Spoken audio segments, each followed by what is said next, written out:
Hello students, once again welcome back to your geography class for lesson number 3, that is humidity and clouds. Students, today we are going to learn about humidity. So first of all we will see the humidity. As in the previous lecture we saw the definition of humidity, that humidity is the proportion of water in the air is called humidity. That means air के अंदर जो proportion होता है water का, how much water that air contains, that is what actually the humidity of the air. So today we will see the different types of humidity, what are the different types of humidity and how these different types of humidities are used to calculate the water vapor in the air. So before starting that, we are having here one column of always remember that generally humidity of the air is measured in gram per cubic meter. You must remember that the unit which is used to measure the humidity is gram per cubic meter, and when the humidity in the air is 0 gram per cubic meter, the air is said to be dry. That means if there is no presence of humidity 0%, that means बिल्कुल भी water vapour जो है वो air में नहीं है, तो air कैसी है, बिल्कुल मॉइस्चर्स नहीं है. So air is what, very dry. If the humidity in the air at 30 degree Celsius temperature is 37 grams पर cubic metre, then the air is said to be saturated. And अगर ऐसा होता है कि एयर की humidity जो है एक पर्टिकुलर टेम्परेचर पर, टेम्परेचर अलग अलग होता है ना, it may be 10%, 20%, 30, 40, any of the temperature. It varies from place to place, right? Her place की क्या होते हैं, अलग अलग टेम्परेचर होता है. It depends that the place is situated at the equatorial areas, polar areas, सब इक्वेटोरियल एरियाज. तो उसके हिसाब से जो है वो जैसे सन की हीट रिसीव होती है एंड जैसा क्लाइमेट होता है, वेदर कंडीशन होती है, टेम्परेचर होता है, उसके हिसाब से क्या होता है, ह्यूमिडिटी भी चेंज होती है, राइट? सो ह्यूमिडिटी जो है एयर में एक पर्टिकुलर स्पेसिफाइड टेम्परेचर पर, कितने टेम्परेचर पर, 30 डिग्री सेल्सियस टेम्परेचर पर अगर ह्यूमिडिटी जो है वो 37 ग्राम्स पर क्यूबिक मीटर होती है, 37 ग्राम्स पर cubic metre, then we can say that air is said to be saturated. Saturated that means के वाटर होल्डिंग कैपेसिटी जो एयर के अंदर होती है वो and the presence of water vapour both are what, equal. जितनी उसकी कैपेसिटी है उतने ही वाटर वेपर की क्या है, होल्ड भी उसने किया है. तो अगर दोनों इक्वल है तो हम क्या कहते हैं, एयर क्या है, फिर सैचुरेटेड है. You will see further about it in saturation in the coming lesson. So here first we will start with this type of humidity, that humidity is generally classified into two, absolute humidity and relative humidity. Both are different from each other. So how they are different from each other and what is the difference between the absolute humidity and relative humidity, we will see one by one about it. So first, absolute humidity. So students, what is absolute humidity? The amount of water vapor in 1 cubic meter of air is the absolute humidity of the air.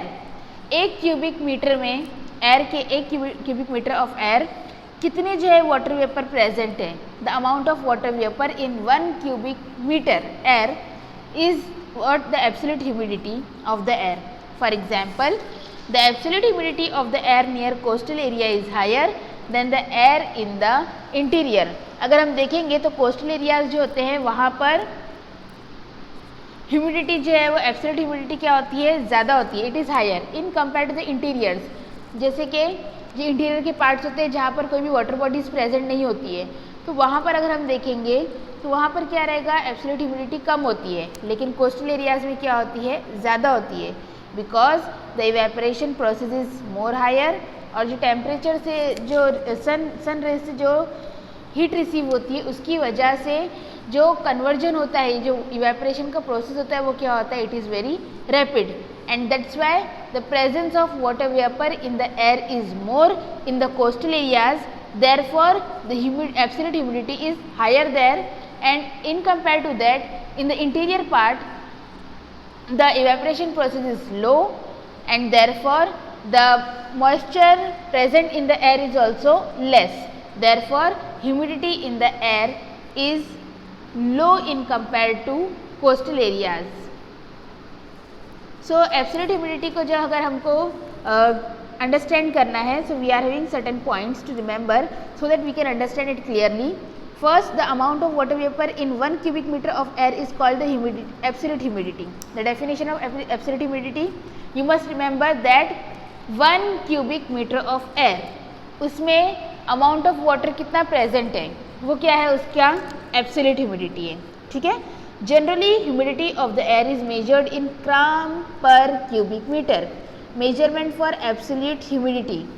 याद रखना है आप लोगों को कि absolute humidity को major करने के लिए जो यूनिट यूज़ होती है दैट इज़ व्हाट, ग्राम पर क्यूबिक मीटर्स, ग्राम पर cubic metres. And the distribution of land and water on earth and the season also affect absolute humidity. That means कौन सा सीजन है, वाटर बॉडीज़ नियर बाय है कि coastal area में हमने देखा कि ह्यूमिडिटी ज़्यादा होती है और इंटीरियर में कम होती है. तो ये डिस्ट्रीब्यूशन ऑफ लैंड और वाटर ये इंपॉर्टेंट होते हैं.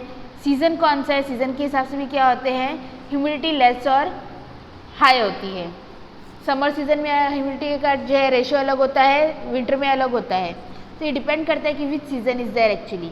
And formula to find the absolute humidity is, absolute humidity is equal to mass of water vapour divided by volume of air. You must remember this formula कि air जो है उसका volume यानी 1 cubic metre में कितने water vapour present है, वो क्या हो गया उसका मास ऑफ वाटर वेपर. ठीक है. And volume of air that means 1 cubic metre में कितना प्रेजेंस है वाटर का, वो क्या हो गया उसका volume of air. So you must remember this formula students of absolute humidity. One more thing is that absolute humidity is higher in equatorial areas while it reduces as we move towards the pole. As you know that in equatorial areas sun rays are perpendicular. The distance between the earth and the sun is also less in compared to the polar areas. As we know that earth is in a spherical shape. So because of this curvature, equatorial area is nearby to the sun and polar areas are far away from the sun as they are having, earth is having a curve की वजह से क्या होता है, वो distance जो है वो क्या हो जाता है अर्थ का sun से जो है वो इंक्रीज हो जाता है. Apart from that equatorial areas में हमने क्या पढ़ा है कि sun rays are very perpendicular, बिल्कुल स्ट्रेट पड़ती है, डिस्टेंस कम होता है. So therefore heat is intense over here in equatorial areas. See the place which is shown with green colour. ठीक है, it is what equatorial areas. So here we can find absolute humidity higher. But in compare to that as we move towards the north pole और towards the south pole, दोनों ही पोल की तरफ अगर हम जाते हैं तो वहाँ पर हम क्या नोटिस करते हैं दैट ह्यूमिडिटी इज लेस. क्या होती जाती है, ह्यूमिडिटी कम होती जाती है. द रीज़न सन जो है वो उसकी सन रेज जो कैसी होती है, it is very slant, distance is more, so intensity of sun is less. उसकी हीट जो है क्या रहती है, उसकी इंटेंसिटी जो है वो कम होती है.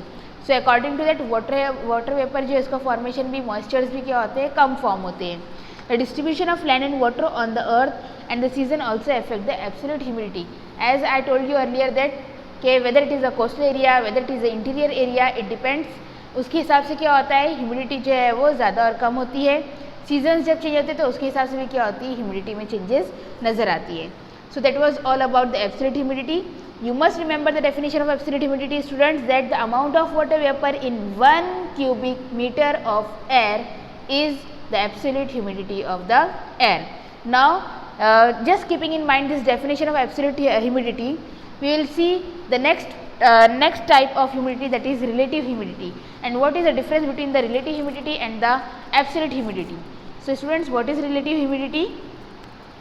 The amount of water vapor present in air can be expressed as percentage of the amount needed for saturation at the same temperature and same volume. It is expressed in percentage. The most important point that is related to this relative humidity is that relative humidity is expressed in percentage. हमने उसका क्या पढ़ा था कि वो क्या होती है, ग्राम पर क्यूबिक मीटर में पड़े, उसको जो एब्सोल्यूट ह्यूमिडिटी को हम कैलकुलेट करते हैं। और रिलेटिव ह्यूमिडिटी कैसे कैलकुलेट होती है, it is express with percentage. Second important thing, the amount of water vapour present in the air, तो वो जो है वो उतना वाटर वेपर जो एयर में ऑलरेडी प्रेजेंट है, that water vapour is needed for saturation.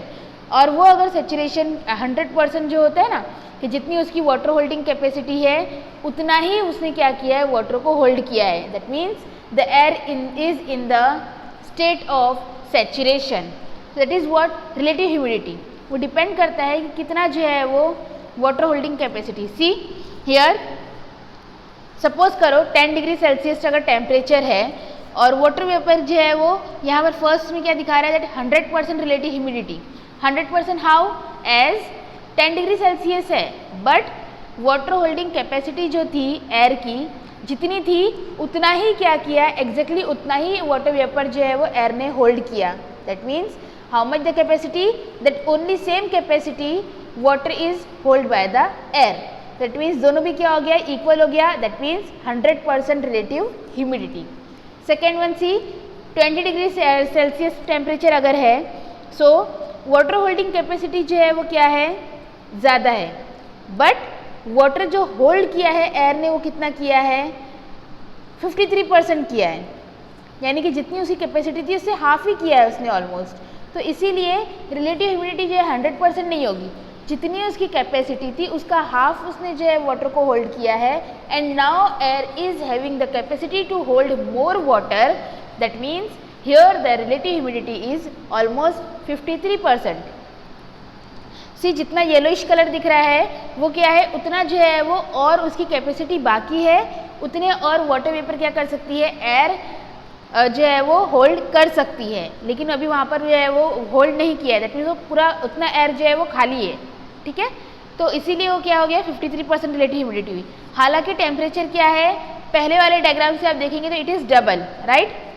Next देखिए थर्ड वाले में, जहाँ पर टेम्परेचर आपको दिखा रहा है 30 डिग्री सेल्सियस और वाटर वेपर जो है वो बहुत ही कम है। दैट मीन्स 1/3 पार्ट सिर्फ वाटर जो है प्रेजेंट है और बहुत सारी एयर जो है वो उसकी अभी कैपेसिटी बाकी है और वाटर होल्ड करने की। जितना येलोइश पार्ट है वो क्या है, वाटर होल्डिंग कैपेसिटी जो है अभी उसकी बाकी है, उतने और मॉइस्चर जो है वो एयर में ऐड हो सकते हैं। दैट मीन्स यहाँ पर जो है रिलेटिव ह्यूमिडिटी कितनी हो गई, ऑलमोस्ट 28%। यानी कि सपोज कीजिए 100%, 50%, 30%, ऐसे जो है क्या हो गई, रिलेटिव ह्यूमिडिटी हो गई। So if you can observe, you can see that temperature जो है वो उसके चेंज होने से जो वाटर होल्डिंग कैपेसिटी है वो भी क्या हो रही है, चेंज हो रही है। 10 डिग्री सेल्सियस पर 100% रिलेटिव ह्यूमिडिटी दिख रही है हमको, 20 डिग्री पर जो है 53 ह्यूमिडिटी दिख रही है परसेंटेज में, और 30 डिग्री सेल्सियस पर जो है it is very lower, it is only 28% relative humidity. Okay, so you must remember that high relative humidity indicate the rain is likely to occur। अगर ह्यूमिडिटी ज़्यादा है यानी कि अब क्या होगा, बारिश जो है वो जल्दी हो जाएगी, because as you know that air के अंदर जो है वो क्या हो गया है, पूरे मॉइस्चर जो है फिल हो चुके हैं, उसकी पूरी कैपेसिटी जो है कंप्लीट हो चुकी है। तो कभी भी ऐसा हो सकता है कि उसकी वो जो है वो holding capacity, water holding capacity जो है वो क्या हो जाएगी, ख़त्म हो जाएगी। And when the water holding capacity of the air get reduced और ends, so it result into the rain, है ना। जब क्लाउड्स या एयर जो है वो वाटर को, एयर जो है वाटर को होल्ड नहीं कर पाती है, क्लाउड जो है वाटर वेपर को होल्ड नहीं कर पाते हैं, तो फाइनली क्या होता है, फिर प्रेसिपिटेशन होता है। Precipitation is that means rain water जो होती है ये उसका फॉर्म है, हिल स्टोन्स वगैरह होते हैं, स्नोफॉल होती है, all these are the form of precipitation. तो normally if we are talking about this humidity, so water holding capacity air में अगर कम हो जाती है या ख़त्म हो जाती है, so it results into air. वो पानी को संभाल नहीं पाती है एयर, तो क्या होता है, फिर बारिश हो जाती है और वो पानी क्या होता है, फिर नीचे ज़मीन पर आ जाता है। Thus temperature and relative humidity is closely related to precipitation. अगर हम देखेंगे तो टेम्परेचर और रिलेटिव ह्यूमिडिटी दोनों भी क्या है, दोनों भी प्रेसिपिटेशन से कनेक्टेड है। High rainfall and high relative humidity promotes growth of thick vegetation. अगर रेनफॉल ज़्यादा है, ह्यूमिडिटी रिलेटिव ज़्यादा है, तो क्या होगा, वहाँ पर वेजिटेशन बहुत थिक होगी, बहुत घने जंगल जैसे होते हैं ना, बहुत ज़्यादा वेजिटेशन ग्रो होती है। And if rainfall is low and relative humidity is low, so we can find the deserted regions, that means वहाँ पर क्या होगा, ग्रीनरी वगैरह ग्रो नहीं हो पाती है because it is not having the humidity and it is not having the water also. So किसी भी वेजिटेशन की ग्रो करने के लिए जो है वो एक पर्टिकुलर क्लाइमेट, मिल्ड क्लाइमेट की रिक्वायरमेंट होती है, ह्यूमिड क्लाइमेट की. और सेकंड इंपॉर्टेंट चीज़ क्या रिक्वायर्ड होती है, the availability of water. So if the rainfall is low and relative humidity is also low, so it can create a deserted regions. Okay. Here you are given with two of the questions just to understand clearly about this humidity concept. See, the first question is that what will be the relative humidity of air whose absolute humidity is 20 gram per cubic meter and water holding capacity is 30 gram per cubic meter. That means given here that absolute humidity कितनी है 20 gram पर cubic metre और water holding capacity कितनी है, water vapour की holding capacity 30 gram पर cubic metre. यानी कि जितनी कैपेसिटी है उससे कम वाटर वेपर जो है प्रेजेंट है. एब्सोल्यूट ह्यूमिडिटी क्या है, उससे कम है, right. So what is the formula of relative humidity, that relative humidity is equal to absolute humidity divide by vapour holding capacity. Absolute humidity कितनी थी, इट इज 20 ग्राम पर क्यूबिक मीटर और water holding capacity 30 gram पर cubic metre. So we will divide 20 by 30 and percentage क्या है, multiply by 100. So if we solve this, so we can find that relative humidity is in the air is 66.66%. So likewise with the help of formula we can find this relative humidity present in the air. One more question related to this relative humidity is given here, that if the absolute humidity of the air is 15 gram per cubic meter and vapor holding capacity is 15 gram per cubic meter, then what is the relative humidity of the air. यानी कि given आपको absolute humidity कितनी दी हुई है 15 gram पर cubic metre और water holding capacity vapour की कितनी है, वो भी 15 ग्राम पर cubic metre. That means both are equal in a saturation place, right. Saturation का स्टेट जो होता है उसमें ऐसी होता है ना कि दोनों क्या होता है, जितनी कैपेसिटी उतने ही water vapour present. So like this only we are having the both are same 15 gram per cubic meter and 15 gram per cubic meter. So we will put the formula relative humidity is equal to absolute humidity divided by vapor holding capacity multiply by 100. हम फिर उसके जो है वो given value रखेंगे. Relative humidity is equal to absolute humidity कितनी है 15 और वेपर होल्डिंग कैपेसिटी भी कितनी है 15. So 15 divided by 15 multiply by 100. So if we will divide, so we can find the relative humidity is 100%. That means here the air is at the stage of saturation. Okay students. So the amount of water vapor changes according to the difference in temperature. Similarly relative humidity also change. यानी कि जैसे जैसे temperature change होता है वैसे वैसे amount of water vapour कितना है उसके हिसाब से टेम्परेचर चेंज होगा. All these are connected actually. Water vapour का प्रेजेंस जितना है एयर में उसके हिसाब से टेम्परेचर चेंज होता है और इन दोनों के हिसाब से क्या होता है फिर रिलेटिव ह्यूमिडिटी में भी चेंजेस आती है. Generally we can see that relative humidity is more in morning and night. Morning और नाइट में हमको जो है रिलेटिव ह्यूमिडिटी ज़्यादा नजर आती है in compare to afternoon. We can see that कि मॉर्निंग और इवनिंग में अगर हम देखेंगे so air is very cool, है ना. जो ब्रीज होती है ब्लो जो करती है तो वो कैसी होती है, actually it is very cool. So we can see that जो वाटर होल्डिंग कैपेसिटी यानी कि मॉइस्चर्स होते हैं वो एयर में प्रेजेंट होते हैं, इसीलिए वो क्या फील होती है हमको बहुत कूल फील होती है. And in afternoon you can see that it is very dry. Afternoon में कैसी होती है, थोड़ी सी ड्राई हमको फील होती है as the humidity is less in afternoon and it is high in morning and evening. Just like that near coastal areas also the humidity is more and air is moist, and in desert area relative humidity is less. Therefore we can find that there is a less moistures in the air in deserted areas. तो एकदम dry और एकदम गर्म हवा जो हमको feel होती है वो इसी वजह से होती है बिकॉज जो डेजर्ट एरिया होते हैं वहाँ पर क्या होता है ह्यूमिडिटी बहुत ही कम होती है. और कोस्टल एरियाज़ में आपने देखा होगा बीच वगैरह पर अगर हम जाते हैं so we can find a very cool breeze. बहुत ठंडी हवा आती है, एकदम मॉइस्चर्स फील होते हैं हमको एयर के as it is near to the coastal areas. तो वहाँ पर क्या होता है ह्यूमिडिटी जो है वो एयर में ज़्यादा होती है. So if we will just recap about it, so अगर हम दोनों को डिफ्रेंशिएट करके देखते हैं या हम दोनों के बारे में अगर इंपॉर्टेंट पॉइंट नोट करते हैं, so absolute humidity is expressed in grams of water vapour per cubic metre and relative humidity is measured in percentage. See here you are given in the differentiate between type also, okay, the actual amount of water vapor found in the air is referred as a absolute humidity. That means कि water vapour जो है वो उसका amount 1 cubic metre of air कितना है, वो क्या है, एब्सोल्यूट ह्यूमिडिटी है. And relative humidity is measured in percentage. और एक्चुअली जो है वो कितनी वाटर जो है उसने होल्ड किया है वो क्या है, उसकी रिलेटिव ह्यूमिडिटी होती है. Here we can find that absolute humidity is totally independent of temperature, and if you will see the relative humidity, so the relative humidity, if temperature is high, so according to that humidity is also high. If temperature is low, so humidity also low.